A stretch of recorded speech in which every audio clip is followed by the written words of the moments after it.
Hey everybody, this is Dark Side Elite here, and I have finally went to go see the episode 9, Rise of Skywalker, and I'm gonna give my personal and truly honest review of the movie. And this is gonna be coming from, I'm gonna try to keep my bias out of it, and then I'm gonna get into not many spoilers, but I'm hoping that a lot of you've already seen the movie. I saw it on Christmas with a buddy of mine, and both he and we talked for hours about this movie, and I'm gonna give my honest review about it. Now, I've been a Star Wars fan since 1984. I think about 1984, 85, as long as I can remember. And I watched Return of the Jedi. That was the first one I watched, and I thought it was a pretty cool movie. Then I saw Empire Strikes Back, and I couldn't watch anything else. Empire Strikes Back to me was my favorite, and I have always loved Darth Vader. I love Darth Vader, and the history of me when it comes to Star Wars is I love Vader. I think Vader was such an intimidating presence on the screen. He felt like a true villain, someone very dangerous, someone that can actually hold the whole movie to himself until we met the Emperor himself.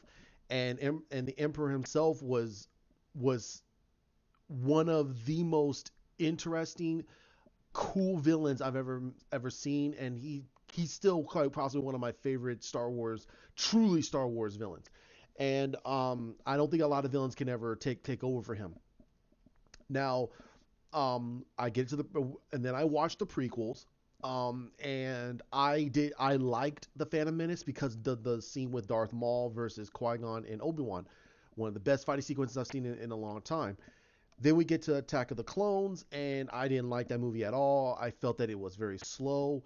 But there was such an interesting story still budding there that I felt that there were certain things that George Lucas was trying to say, but he was trying to get to the true romance of Anakin and Padme's relationship. And I didn't feel that. I personally felt that it was very bad for him to do that and make that a center point of the movie. And and uh and hmm, let me think about it for just a second. Okay, thinking about it, I felt that he should have slowed down their relationship and truly made it a secret relationship, and then in episode 3, then give us that they were already married and she's pregnant, and there was a reasoning why they got married. So it would have made it a very big and apparent about what was going on, and it would have put a lot more tension in their relationship. Now, the only thing and I had not big problem with Hayden Christensen as Anakin. I felt that he had what it took, but I think that by him being so young, and George Lucas has a pretty hard problem with being an actor's director, and there's a reason. There's directors, there's actor directors, there's storytelling directors, there's different types of directors. Steven Spielberg is quite possibly one of the greatest actor directors of a generation. The man can get people to do what he wants them to do, and it comes out exactly how he wants it. George Lucas is better as a story director. He could tell the story, but he has a problem with getting actors to emanate what he wants. And Hayden Christensen suffered from that, and that's due to the fact that this was his first movie, and he was doing a lot of small bit roles before he even got this role, and that's the reason why they got him. And it ruined it pretty much screwed up his career from that point forward. It really put a hinder on his career to the point where he's basically retired, and he's in Canada. I believe he's in Canada, and he's married to Rachel Bilson. Um, so he's not doing bad. He's married to a very beautiful woman, so he's not doing bad. But I had no problem with him as Anakin Skywalker. The only problem I had was is that he made his fall way too quick. And that's what really, to me, what put a huge debacle on him becoming Darth Vader.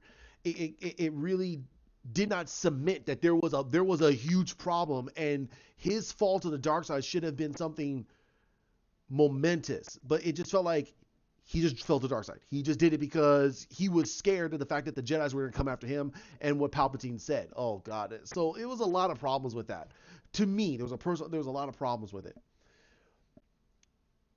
Now I'm gonna make a few more videos because there's three different aspects, maybe even more, and I'll probably make more videos on this because Star Wars to me is not about lightsabers or the Force. It's about the storyline. Han's storyline was awesome in the original trilogy. Princess Leia's was awesome in the trilogies. Um, Hell, even in the prequels, just certain people that were there that was supporting their storylines made sense, and it was also a massive conclusion. I'll even say Jar Jar's was actually a pretty interesting. He's a bumbling fumbly character. He was an annoying piece of crap, but his storyline from when they first met him and they knew that this guy was going to be a fumbler, and Padme giving Jar Jar basically her vote to make sure that anything that she would do in his place, vote that way, like vote with your heart. And he voted with his heart and gave and put Supreme Chancellor Palpatine into power and gave him all the keys to the Golden Castle. So his arc was messed up. His arc was messed up. It was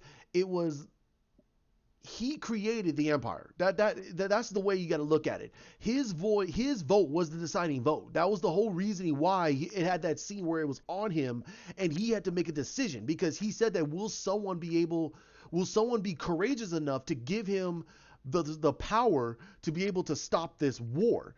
And that's all he said, and it was all up to Jar Jar. Jar Jar made the vote, which is the same vote that Senator Padme Amidala would have made, and that's what started the domino effect. That's how you had to see that scene. I don't care how anybody sees it. I mean, I'm sorry, I'm not being apologetic or saying that you're wrong and seeing that scene differently. I'm saying that that's what that scene was. The scene to me was Jar Jar is what sent the domino effect because he felt that there's nothing wrong with Senator Palpatine. He doesn't feel anything different about Senator Palpatine. Amidala did. She was kind of like puzzled about a lot of things. That's because she's more enveloped into the political intrigue than Jar Jar is. Jar Jar is voting with his heart, and that's what sent down the domino effect because her vote was a very popular vote. She was the queen of Naboo. She served and she stopped the Trade Federation in the first movie. She did all this stuff, and then she served on the Senate for a pretty long time. So it made a lot of sense why her character, her vote was important. And that's what sent the spiral down that the fall of the Galactic Republic, and it fell and it became the Galactic Empire. And and those are the reasons why we love these characters. To me, I love those characters because there was a lot of depth storyline. Now we're getting to the rise of this whole new sequel, and a lot of people can debate about that. There's nothing wrong with these characters like that, but you also got to realize that for a lot of people, yeah, Star Wars means a lot to them, and it means, but to a good amount of people, it's legacy. If someone is saying the house is red, and then you build the same exact house, but you change the color scheme and try to say, nope, this is red, and you make it white, it's not the same house. It's not the same house. And that's what a lot of people are trying to say with what they do with these sequels. Yes, it's Star Wars, but is it truly Star Wars underneath? Is the foundations exactly like Star Wars? What J.J. Abrams did in the first movie in Force Awakens, he basically built a foundation to bring back old fans and bring in new fans. So basically everyone can start to enjoy Star Wars, because that was the greatest thing about Star Wars. It has nothing about diversity. It was nothing about sexism. It had nothing about racism. It was literally a story that was crafted that had a basic storyline that children can be able to get behind, but it also had so many other nuances and details and other suggested materials that adults can actually enjoy. Hence why I disagree with anybody that says that Star Wars is made for kids. Kids are not going to understand political intrigue. Kids are not going to understand military strife. Kids are not going to understand any of that stuff. I'm not saying kids are dumb. I'm just saying that most kids do not care. Little kids, 4-year olds, 5-year olds, even 2-year olds that are able to understand, they're not going to understand this. It's too above them. It's it's like teaching a plumber how to do quantum physics. They're not going to understand. It's going to go over their heads. And that is the reasoning why Star Wars has a basic storyline. It's good versus evil. However, there are character depth there that makes you go, okay, that makes sense to me. I can move forward with it. The original 4, 5, and 6, it has nothing to do with the graphics or anything like that. No, that was icing on the cake for back in 1977 to 1983. Nobody had that level of technology back then. George Lucas completely burst the hole open when it comes to visual effects and computer rendered graphics. Okay, there is no way anybody could do what he could do back in those days. Nobody. So he revolutionized cinema. And that is the reason why, and that's another reason why a lot of us love Star Wars, because a lot of us are looking at new technologies, new planets, new creatures, new villains. And all J.J. Abrams did is he basically gave us in a blueprint A New Hope and a little bit of Return of the Jedi. That's pretty much what it was supposed to be. Okay? Nothing wrong with that. However, he didn't really bring anything new to the table. He gave us another planet destroying device. He gave us a Darth Vader version, another Darth Vader. He gave us another Han Solo, a Luke Skywalker, and a princess Leia. That's pretty much, and they're all in different roles, and they all have different levels. Chewbacca is Chewbacca. You introduced another droid, BB-8 instead of R2-D2. So a lot of us were going, what the heck are you talking about? What the heck is this going on here? Now, the thing with Star Wars is there is nostalgia with it. However, it's not abundant, because the main thing that happened in the prequels was it was leading up to number 4. It wasn't the introduction of R2 to Anakin Skywalker was actually fortuitous, because a lot of us were wondering when he's going to meet R2 and this and that. He introduced him almost towards the beginning of the movie, and they instantly started to bond to each other. R2 was already a decommissioned droid, and he was already at the end of his life cycle, and Anakin fell in love with him. They became really best friends, and we saw R2's character go through loving Anakin, being around Obi-Wan Kenobi, being around Padme Amidala, being around C-3PO. We saw we saw that Anakin created C-3PO. And that was one thing that a lot of us were like, what the heck? So why didn't Vader even look at C-3PO and R2 and start getting pissed off and wanted to destroy them? That's because he didn't care. A lot of us were like, okay, maybe he just didn't care. He just erased that whole section of his mind and said, screw it, I don't care. There's a droid in front of me, whatever. He's not going to hold that much an emotional tie to that droid. And that makes some sense. But there were things in there that made us go, okay, that seems pretty cool, because we're seeing these characters. And there's legacy there. It's not about nostalgia, it's about legacy. And these are the things that a lot of us hold tied to, because it's a continuation of a story. It's not just another universe. It's not another galaxy far, far away. It's actually a continuation of a story. And what J.J. Abrams presented to us absolutely made no sense.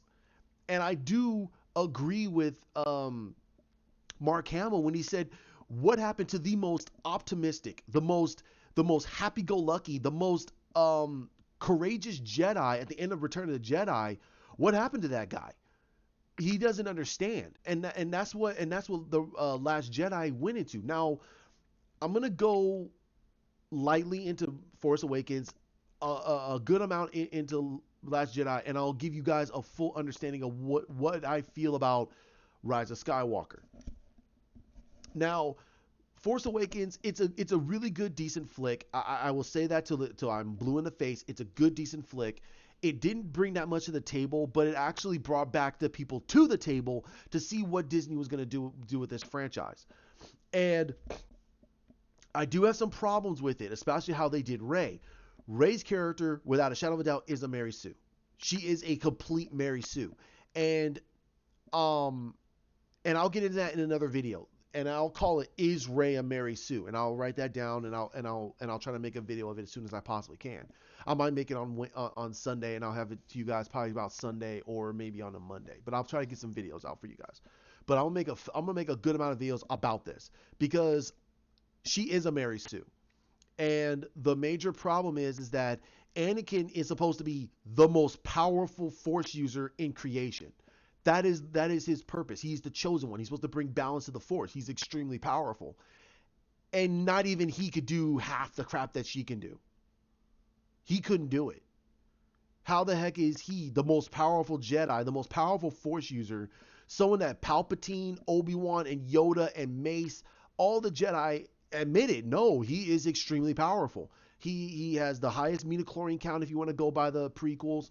He has in depth levels of the Force. He was actually able to learn new styles at a quicker pace. He was insanely powerful at that time. And you're telling me that Rey can actually outdo him or Luke? And we've seen Luke's progression. And that's why I felt that people got to realize that there's a difference. It's not about she's a woman. We have no problem with I have no problem with Daisy Ridley. She's a beautiful woman. She deserves to have a great career, but she's now tied to a franchise that's now as a character that's considered a Mary Sue. That's not good, in my personal opinion. She needs to have a strong foundational career.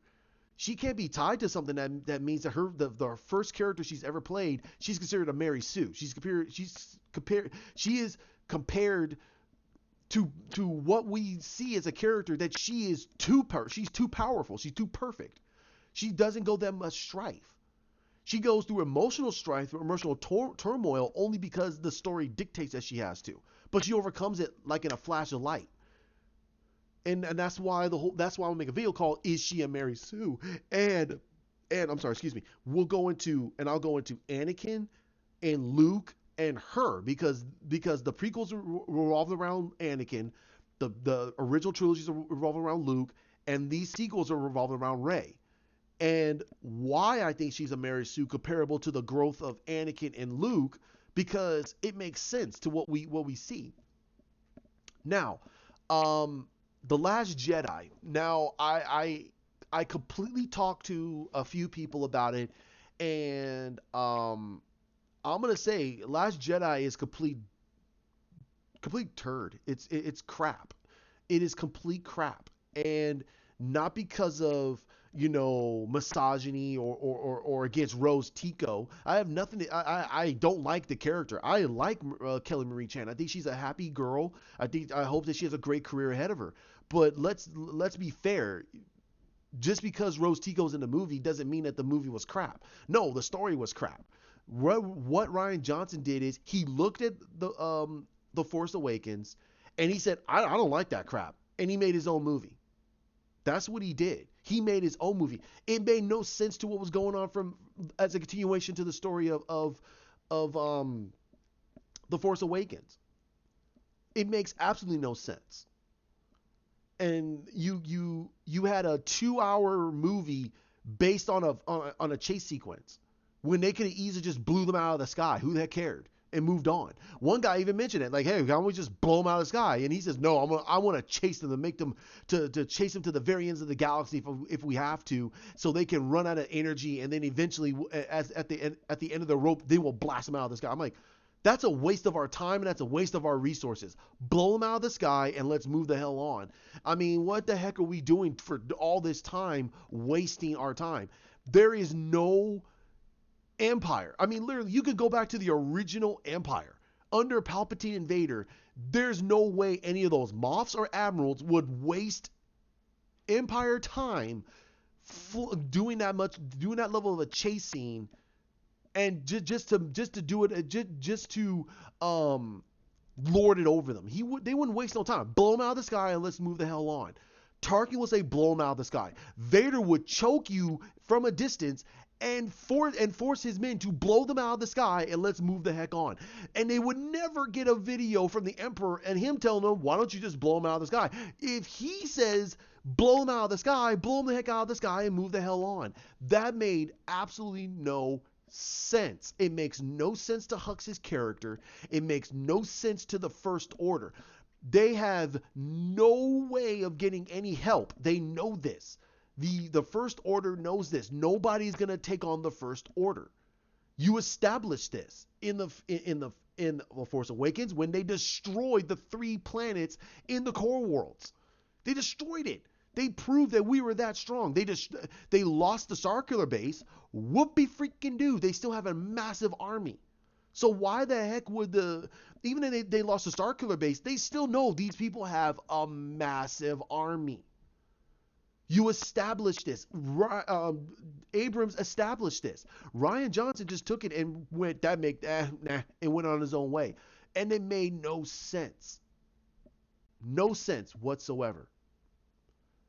You just proved how much comedy the First Order is. And there's no way we just saw that with the Empire. The only time we saw them slip on a banana peel was in Return of the Jedi when they lost to Ewoks. That was a banana peel effect. That's why I don't like that movie very much. I don't like Return of the Jedi because it absolutely makes no sense that they lost that bad to indigenous life forms. I'm sorry. There should be no way. They should have had TIE bombers. They should have TIE fighters just blowing the crap out of the freaking land. If Vader or the Emperor found out that they were losing, their troops were losing on the ground, Palpatine would have told the troops, I want a ground assault. I don't want a ground assault. Aerial assault. Bomb it all. I don't care how many men we lose. I am not losing this base. That's why it made no sense. But again, that's perfectly fine. That was Return of the Jedi. This is this sequel. So Return of the Jedi made absolutely no sense. You had them go on a 15 to 30 minute crusade to look for a lock picker, and they went to a planet that basically told you capitalism is wrong. That all the galaxy's problems are rich white people. Well, I personally understand why this bypassed Kathleen Kennedy. This bypassed Bob Iger. This bypassed. Okay, I don't understand how they bypassed those 2 people. And they're 2 white people who are trying to make money, and that made no sense. That shows how much of a laughingstock Rian Johnson should have been. They should have looked at this and went, "What the hell?"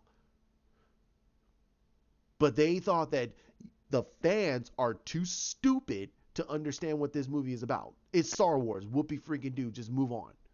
Slap a Star Wars label on it. But when they realized all the video was coming out, people saying, so a capitalist company who wants to make money off of me is telling me in a movie that's produced by them, capitalism is wrong.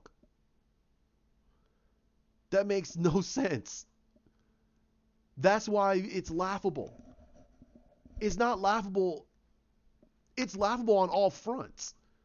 Because that's what they're trying to tell you. You are too stupid. It's Star Wars. Just give me your money. Give me your money.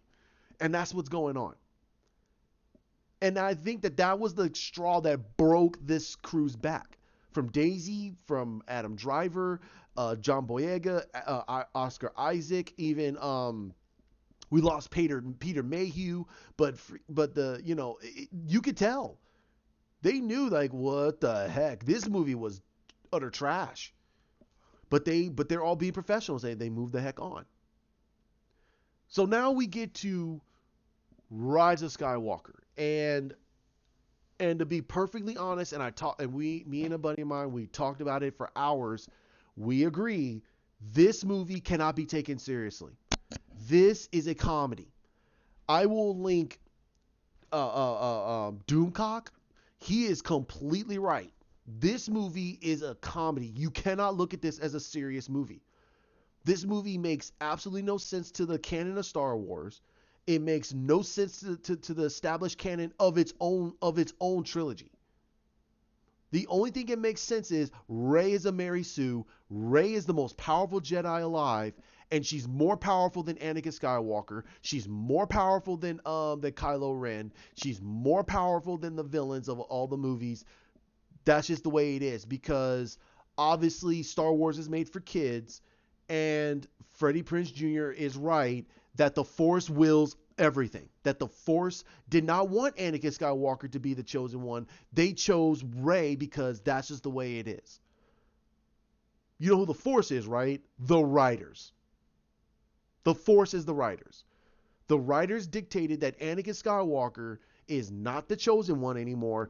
It's Rey. It's Rey. And that's shameful. That is a death nail, in my personal opinion, to Hayden Christensen's whole arc in 1 to 3 and Anakin Skywalker's arc from 1 to 6. It destroys it because this movie was supposed to establish the rise of Skywalker. We knew that there was going to be at least a possibility of Kylo becoming Ben Skywalker again. And the movie did a good job on that. They rush jobbed it, but the movie did a horrible job wrapping the whole saga up. They left too many threads. There was too many threads. You still don't know. You still barely understand about Finn. You don't understand what's going on with this other chick they introduced, this other African American chick.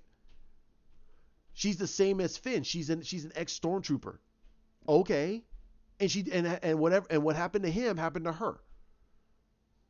They just stopped what the heck they were doing.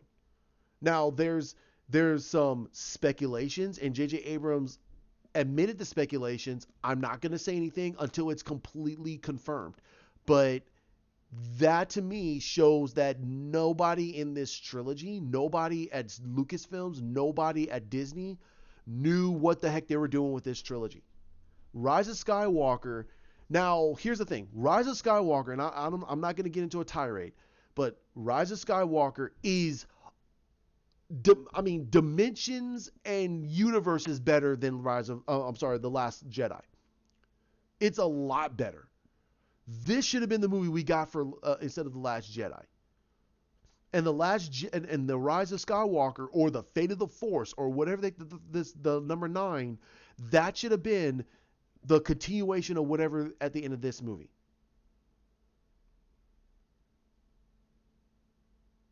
But this movie it just completely took whatever canon that you know and just said, it doesn't matter anymore. And that's what I'm getting from audiences. That's what I'm getting from people that I've known for a good long time. And they say they're Star Wars fans. That's what I'm getting from even people I work with. They're just like, dude, it's just a movie. And I go, okay, that's fine. If you think it's a movie, that's fine. But then you're telling me don't look at it seriously. And I went to it and I agree now. You cannot look at this movie as a serious Star Wars movie. It's not like 4, 5, and 6. And 4, 5, and 6 was serious. 5 was serious. 5 was the darkest of all the freaking trilogies. And I'm thinking it's the darkest of all the freaking movies. You literally had Vader on a rampage. He was not playing. The whole movie, he was searching for Skywalker and Han Solo. He wanted Skywalker to join him, and he wanted Solo's head on a pike. He was done. He lost the freaking Death Star, something that his master has been building for close to 25 years, and he lost it. No, thank you. He's not. He's done. We didn't get any of that in The Last Jedi. None of it. It made no sense. We didn't get a training sequence with Ren and Snoke. We didn't get none of it. to show that he's forging him down fire. He wants him ready to take on Rey. And Rey is like, I don't, and he's getting more and more powerful in the dark side because he's so mad that the fact that this girl beat him in combat, bested him in combat. And that should have been his greatest rage. And they didn't do it. Because Rian Johnson was like, well, why? That's how he played it. He played that whole movie as, who cares? He didn't take it seriously. And this movie, the reason why people are loving this movie is because it's a plethora better than Last Jedi. And I agree, it's way better than Last Jedi. But as a finishing movie of a saga, it sucks. It crapped all over Anakin. It crapped all over Luke. It crapped all over Palpatine. It crapped all over Snoke. It crapped all over Kylo. And it crapped all over Rey. It crapped over all these people because this saga was supposed to be revolving around Anakin, Luke, and Ben.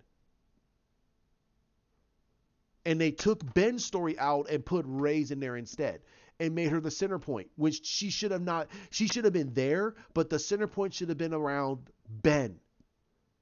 He's the Skywalker by blood. Yes, his last name is Solo, but his bloodline is a Skywalker.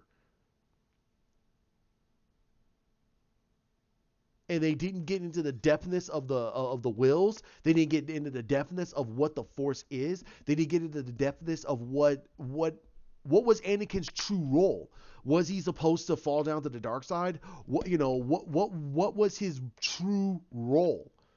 And then you move forward with that. They didn't do it. And it's shameful. So the movie is not bad. My personal review of this movie, it's way better than Last Jedi. It's way better. You will have a great time with it. I did have a great time with it, but as a story to end this whole saga of Anakin and Luke's story, it's donkey balls. It's donkey balls. I'm sorry. You guys can chuckle and laugh, but that's what it is. It's donkey balls. It's terrible. And anybody who tells you you're thinking it's too serious, why you think it's so serious? It's a kids movie. Laugh in their faces. Laugh in their faces. Just go, okay. And when the next time when another Star Wars movie comes out and it's utter trash, that's your fault. It's your fault. Because Star Wars ended in episode 6. And that's what we can hold on to. And I agree with it. I agree with Doomcock on this. Star Wars ended in episode 6. The Skywalker saga ended in episode 6. Disney did not know what to do with this movie. They just saw a cash cow and they slapped the Star Wars label on things and just said, here you go. Let's throw these movies out. Now, Rogue One was a great movie. It was a great movie.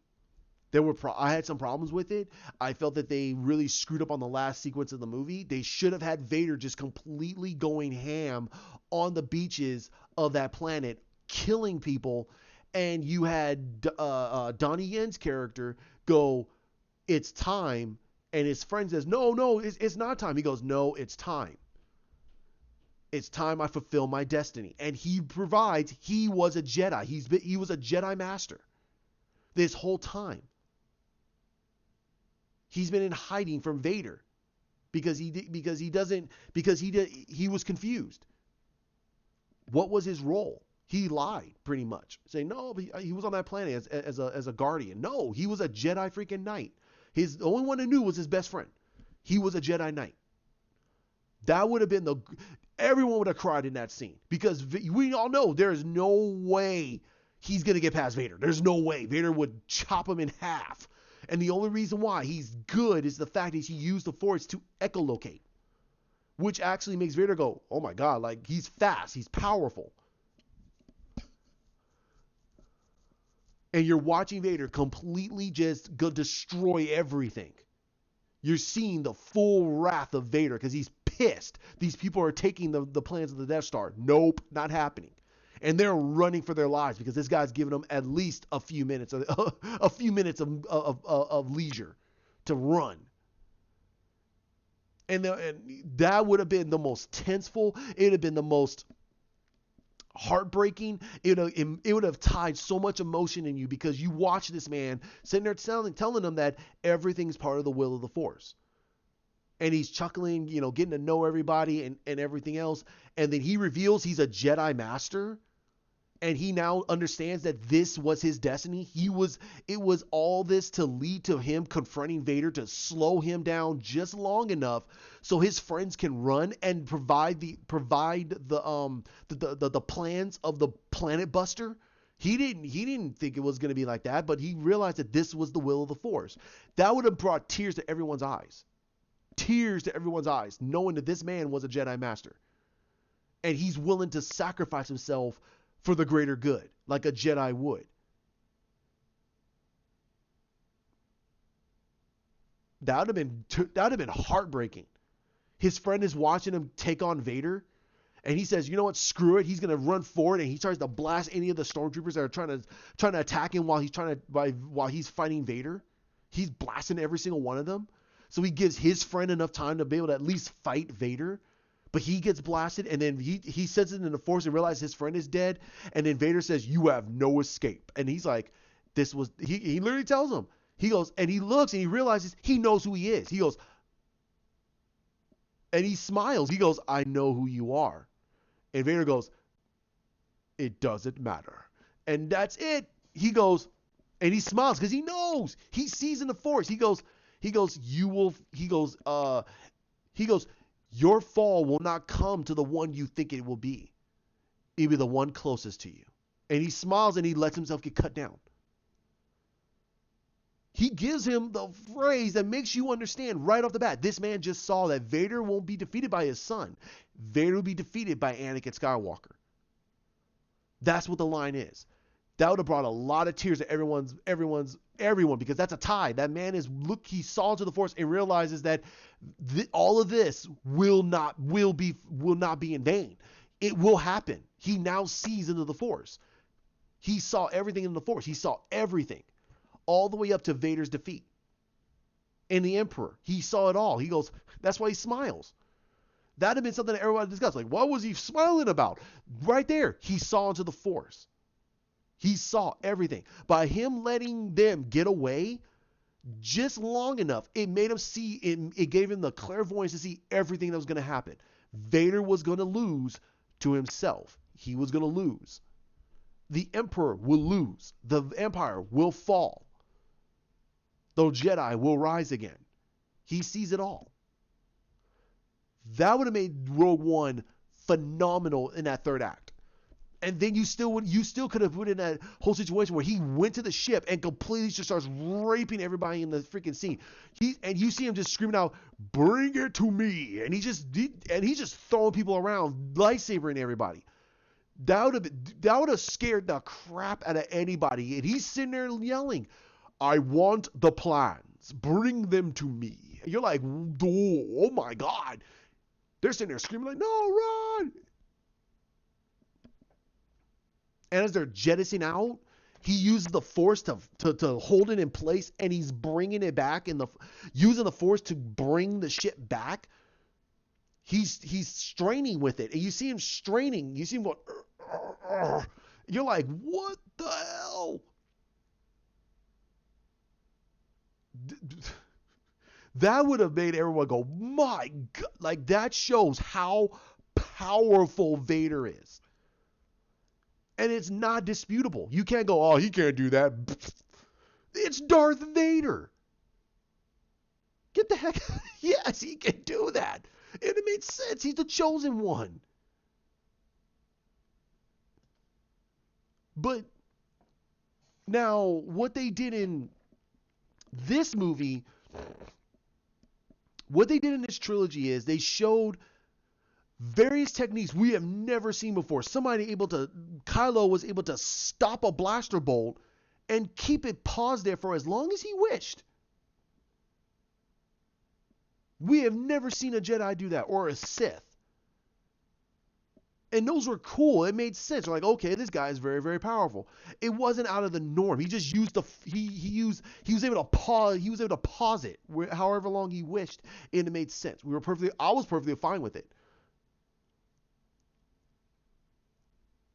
But Rey able to do all this stuff with little to no training. Luke couldn't do it. He had no training, and he was able. He had little. He had even. He had a little bit more training than she did. A little bit more, and she was able to have that. Now they could have easily fixed all of this and said that, and literally said that Rey has a unique connection to the Force. That would have made us go, okay. And you could have built off of that and say, no, she has a unique connection to the Force. There is something about that is strange. You're powerful, yes. You're strong in the Force, yes. But you just have a unique connection. And that's it. And all of us would have been like, okay, okay. And you could have butt off of that, but they didn't do that. They didn't do anything like that. They just showed that she could do all this stuff, and it just makes sense because, well, that's just the will of the Force. BS. You had Jedi, you had Yoda, Obi-Wan Kenobi, Qui-Gon Jinn, Mace Windu, Ahsoka Tano. You had all these Jedis who have way more experience in the Force. They can do nowhere near the stuff that this woman can do. You telling me that it just wasn't their time? That just wasn't the will of the Force? That's a cop out. And that's what they did in Rise of Skywalker. They copped out on the story. In my personal opinion, they ruined Ben. They ruined his character. They ruined his character and his great redemption. Now there will be a little bit of spoilers in this movie. Now there's a scene when he confronts Rey on the Death Star, and some situations happen, and he's having a crisis of faith again. He's having another crisis of faith. And he's overlooking the scenery, and then he gets approached by Han Solo. And you're like, what the heck? He can come back as a Force ghost? No, I think it's a projection of it's a projection of himself again. I think that it's not a Force. I think it's a projection of himself. It's a projection of the goodness he still has of himself, and it's him helping him again. And I never would have done that. I would have took that out. I would have took it out, and I would have put Anakin there. It should have been Anakin.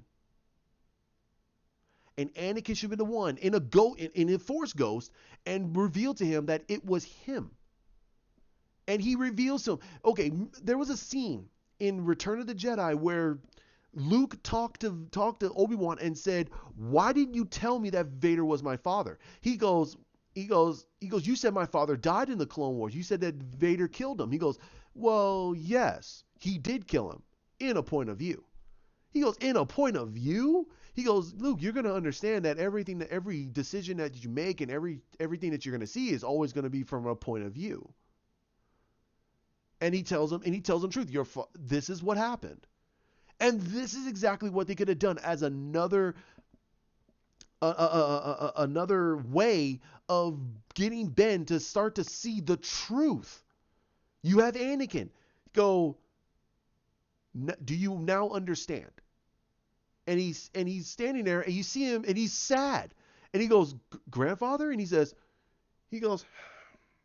and he tells right off the bat, "Snoke lied to you. He told you the truth, but he also told you from a point of view." And you have him sitting there going, like, "What do you mean?" He goes, "Well, you see," and he reveals to him that I didn't fall to the dark side because of power. That's not why I fell to the dark side. I fell to the dark side because he felt that he lost everything. He lost his wife. He lost his kids. What was there? What does he have? He had the Emperor. He had Palpatine. And Palpatine granted him, said, "Here, I will give you power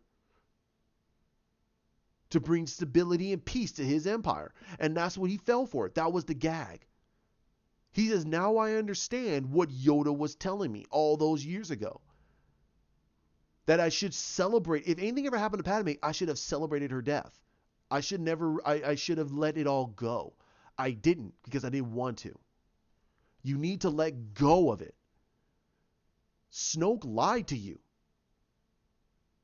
Everything is always from a point of view once you understand the truth.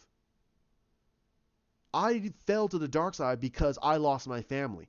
I went back to the light because of my family.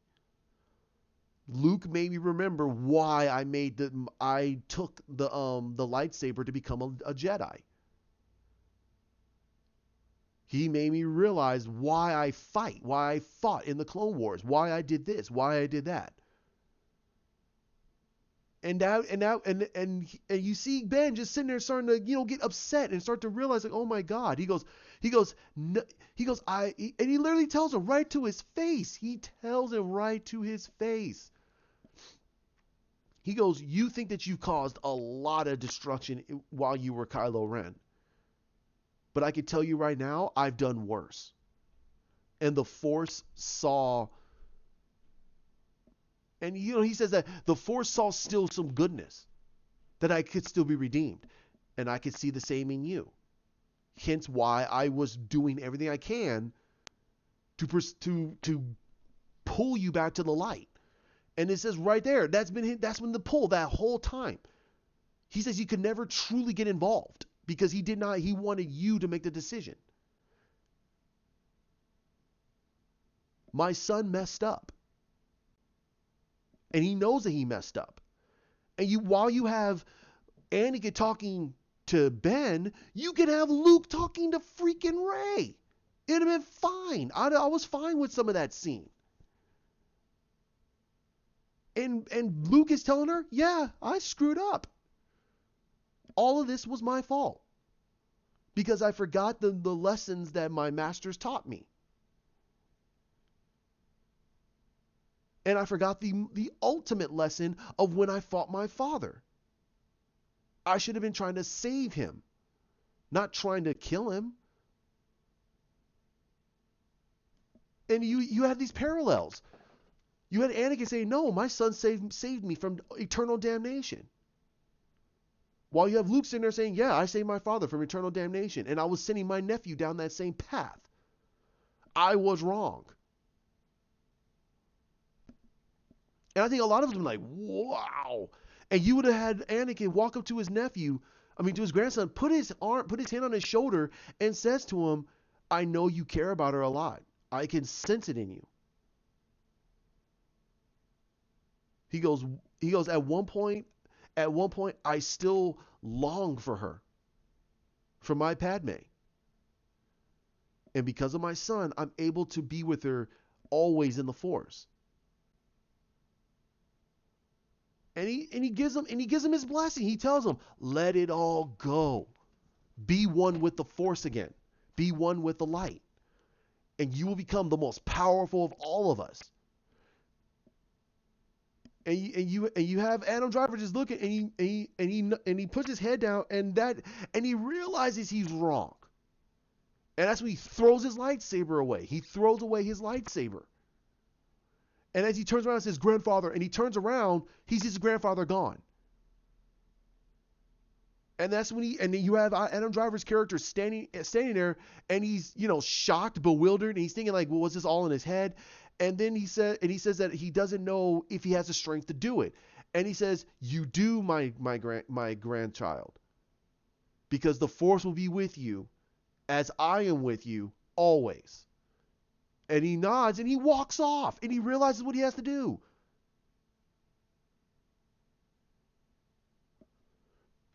That would have saved that whole last set of arcs, because he can literally, because when Ben comes back and confronts the Emperor, again, spoilers, he confronts the Emperor, he's standing there and he looks at him, and that's when the Emperor looks at him and goes, and he literally says, those eyes.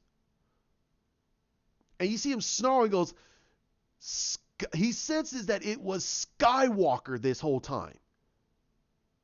He says, Anakin Skywalker, you were always weak. And now your grandchild will suffer a fate far worse than anything you have ever seen. And you're like, wow, because he knows. He sees it in his eyes. He goes, those are the same eyes that Anakin had. Nope. Anakin did this. He knows. He knows he cannot turn him. He cannot turn Ben again. Ben is now infused with the light. Duh. And here's the thing. This is just fixing it. This isn't changing anything. It's just fixing it, adding stuff, taking out the crap that doesn't make any sense and adding in stuff that actually makes sense. Because the whole reason of Kylo's fall to the dark side was because he was lied to. He was lied to. He thought that he thought he comes from a powerful lineage, that his power actually comes from the darkness, and it was all because of Darth Vader. He didn't realize that no, Vader was a lie. Anakin was the truth. And he was lied to. He thought that all of his powers come from the dark side of the Force. He also thought that his grandfather fell to the dark side because he wanted power. No, he thought his grandfather died. His grandfather fell to the dark side because of his family. That's just fixing it. It's not changing the whole structure of what they already had in the movie already. All it is saying, hey, him talking to his dad makes no sense. Take that out. Let's put in Anakin. Because this was his storyline was about Anakin. It had nothing to do with his dad. Nothing to do with Han. Because in all honesty, if you tell a child that had a parent walk out on them and been out of their lives for almost their whole life, the moment that parent comes back in their life, they're going to be like, I don't care about you. So why would Kylo have any level of connection to his dad? He should have none. None. It meant nothing to him. His dad means nothing to him. That's his dad, yeah, but it means nothing. It's one of the main reasons why I got very livid over the fact that everyone's sitting there saying like he has no redemption because he killed Han Solo. Well, so what? That wasn't Han Solo at all. And I'll get into that also. A lot of these characters in Force Awakens were not the characters. There's a lot of things in this movie that makes absolutely no sense. Absolutely no sense. And you could have fixed all of it. You didn't have to kill. What happened at the end of the movie did not have to happen at all. They didn't have to do that. But they didn't do that. They wanted to end the Skywalker line and start a brand new Skywalker line.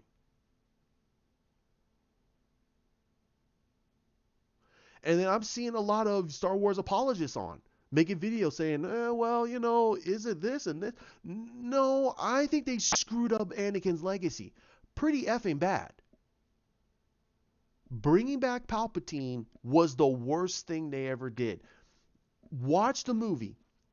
If you can take Palpatine out of it and put Snoke in its place, and the storyline would have still been, yeah, that would have made sense. Then what the heck? There's not many times you could take a villain out of the movie and put someone else in its place and go, okay, that would have made no sense. There's plenty of times that can happen. There's very few times that it would have been like the way I'm saying it. But this movie, it makes no sense for them to bring back Palpatine. They could have made this all Snoke. It was all Snoke. Snoke has been manipulating events ever since the death of Palpatine. And you could have did this whole huge storyline about what the heck Snoke is. I have a few things about what I think that they should have did with Snoke. And I'll put it out there. I don't care. I don't care. Now, another thing they did in this movie was they tried to truly establish that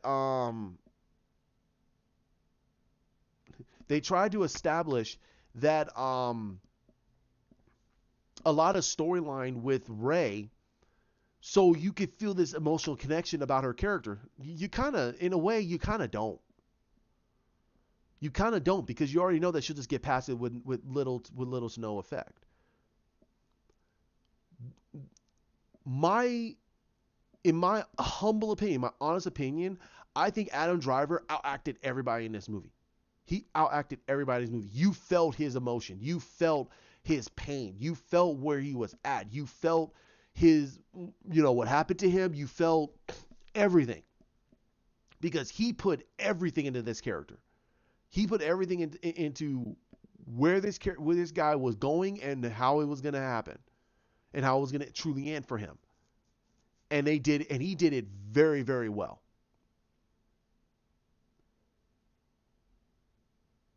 And I still say with everything, to me, they should have never had him take off his helmet in the first movie. They should have had him with his helmet, and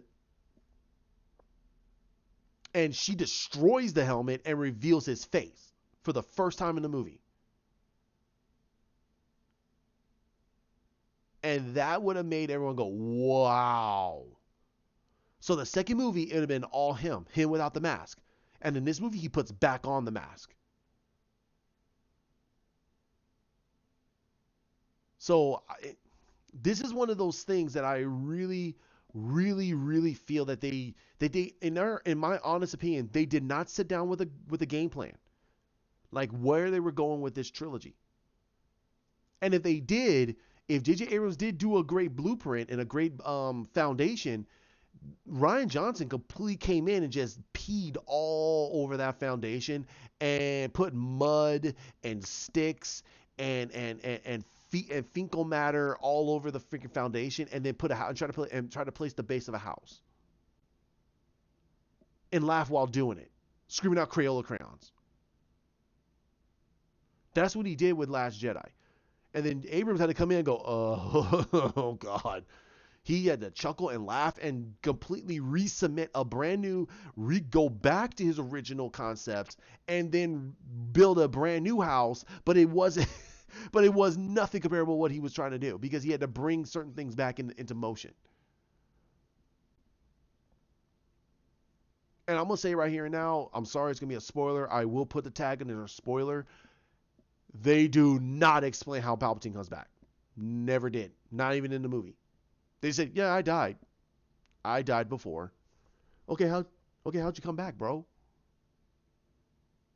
How'd you come back? Never explained. So, all right, this is about to be an hour. I will make a long, about this long, maybe a little bit longer video, talking about one, is Rey a Mary Sue, and another one about the legacy of the Skywalkers, and there's a third one. Should they should they bring in a brand new Star Wars saga? And those are going to be pretty long because there's a lot I want to talk about, and I don't know. I'm very, very upset about things. I'm very upset about this movie. It's a great movie. It's a great movie on its own, but as a part of the trilogy, it's better. It's probably one of the best ones. I would say it's a little bit better than Force Awakens, but as a ending to the Skywalker saga, it is complete horseshit. I'm sorry, it really is. They ruined Kylo's character. Ben's character, they completely just all over it. Anakin, they pretty much laughed in his face and spit in it and threw him to the garbage can. Luke's character is complete window dressing. Chewbacca, who? Oh, you mean the furball? Yeah, yeah, he's in there. Poe is Oscar. There's a reason why when I hear that Oscar Isaac says, "No, I'm not coming back," he's laughing. He's not. He's laughing in their face, going, "I'm not coming back." And then you had John Boyega literally saying, "Oh, they're not gonna Disney Plus me. Oh, I'm not gonna." He's not coming back either. And Daisy Ridley says, "No, she's gonna move forward." You're having the three people you built a full franchise around are saying they're not coming back. That's bad. That's bad. That is bad. That means, in my personal opinion, if they're gonna do another Star Wars trilogy, it has to be completely fresh and new. It has to be. They cannot build off the foundations of Lucas anymore. They completely shit it all over it. It's complete horseshit. Anything that Lucas built before is completely this is a fanfic movie. It's a $200 million fanfic movie. I've seen some fanfic movies that are 10 times, I mean, no, a million times better than this, than these trilogy movies. that pays way more attention to the detail. Keep it simple. The Jedi's are not very overpowered. The Siths are not overpowered. They keep it very simple, and that's all they do with it.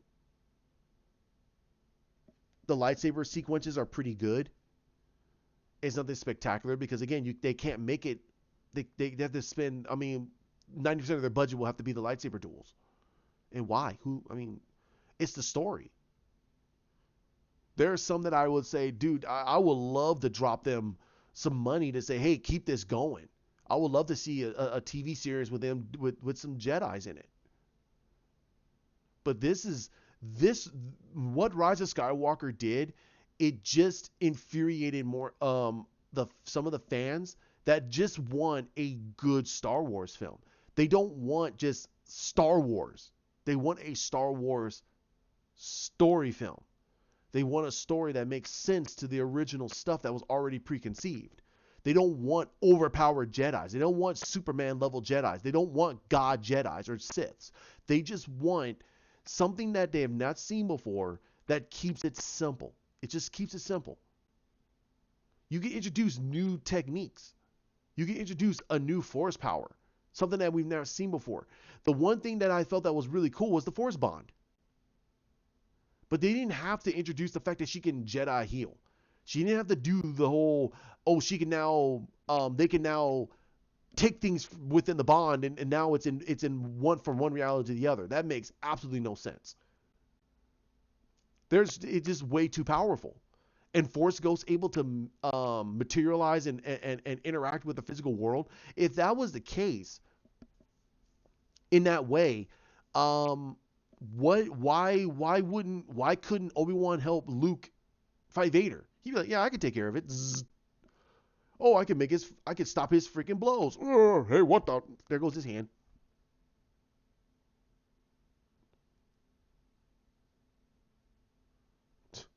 Like I said, there's a lot of things they could have done, and it made no sense. And again, you cannot use the defense of it is the will of the Force. That is the dumbest thing in the world. The Force is just it's homogenous. It has no good or evil. There is no good or evil. It's balanced. It's just there. It's blank slated. What you do with the Force dictates if it's going to be bad or good. And what the Jedi's are, they're supposed to be balanced.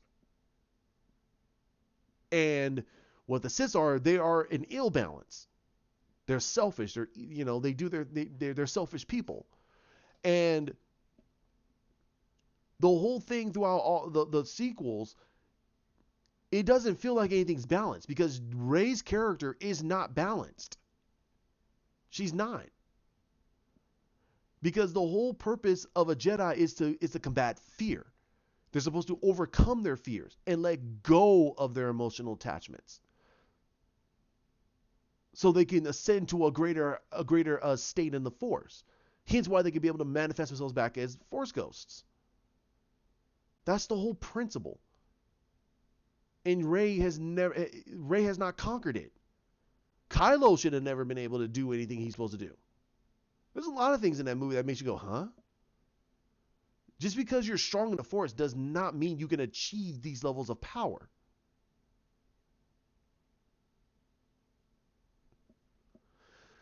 So again, I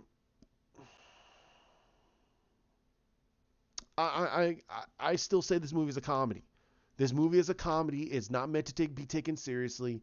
You can laugh at this movie. Just laugh at it, laugh with it, laugh at it. There's a lot of comedy there that really dissipates the tension. So there's no tension. There's little to no tension. There's eeriness because of the Emperor, but that's it. But there's no tension because you already know that you got Super Ray able to do what the heck she wants. There's little to no tension. And the Emperor displayed a power that makes you go, then what the heck is, okay, really?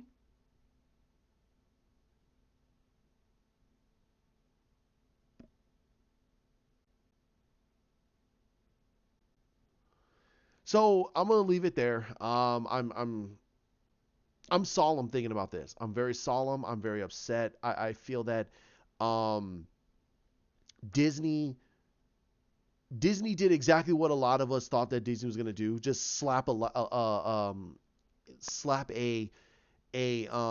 Star Wars label on something and expect that the fans who really just want a strong story. Like I just want a strong story. You didn't have to have Ray do all this stuff or Kylo do all this stuff or anything like that. You could have just had him do simple force push, force pull, force jump, the lightsaber movements, mind trick. I mean, you, maybe the occasional force lightning. I mean, you could have done stuff like that, okay, but for her to do healing, really,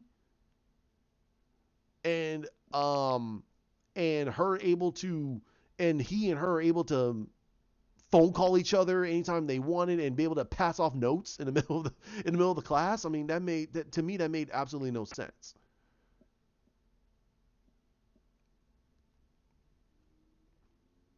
You still don't know where the hell they got that bond from.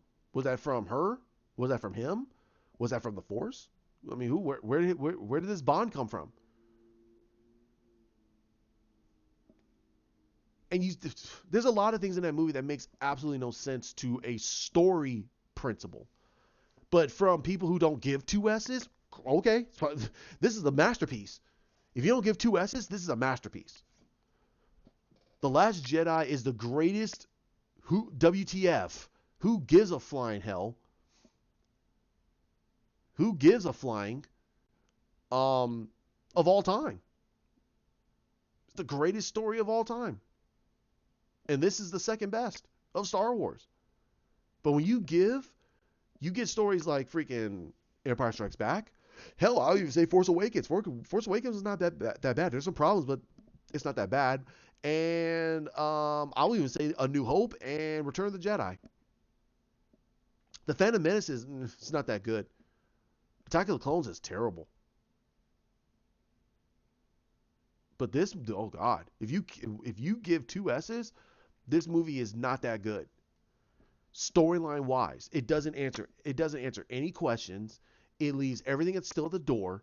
Um, and also it just in a way, no, it does. It completely derails Anakin's whole storyline.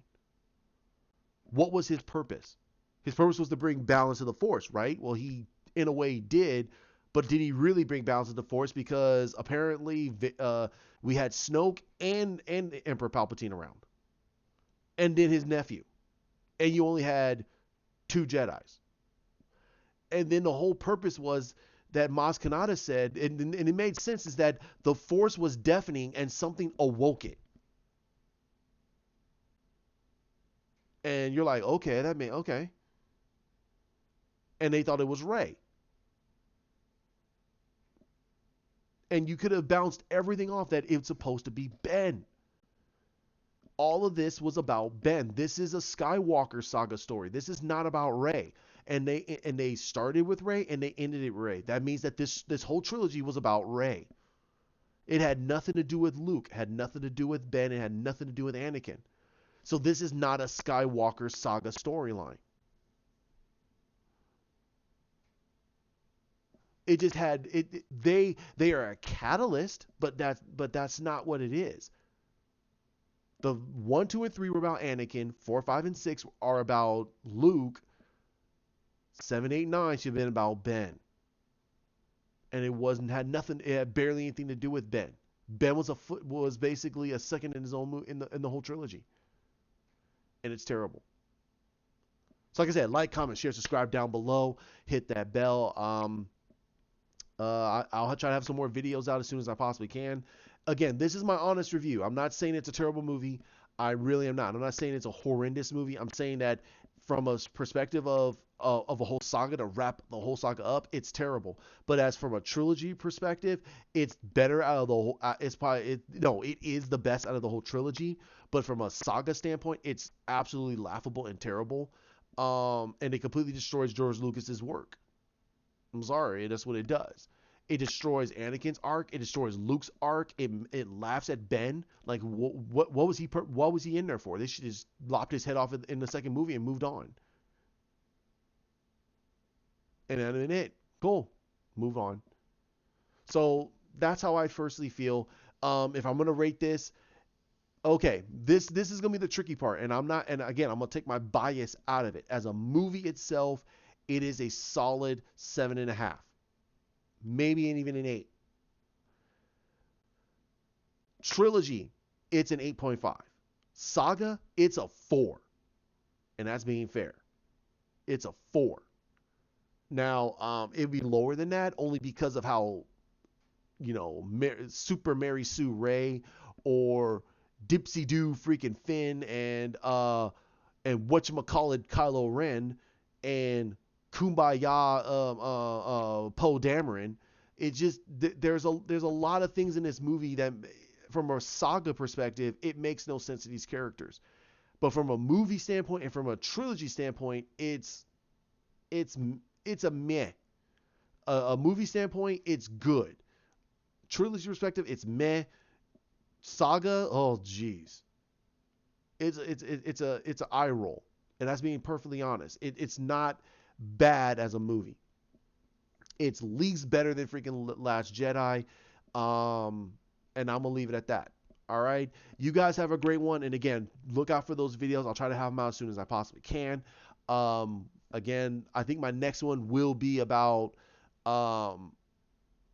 Ray. It will be about Ray. Like, how do I measure her up versus Luke and even Anakin? And also, I will even do combat prowess. How was she even able to fight against Luke at his best, and even Anakin at his best? And I'm gonna even judge it with Kylo, because if Kylo had the same levels of training and he divulged himself over to the true light, will she be able to beat him? And my honest opinion will surprise you. So I'm gonna leave it there, guys. You guys have a great one, and oh man, now we're gonna get New Year's. I'll try to get these out before New Year's. Okay, I'll talk to you soon. Bye.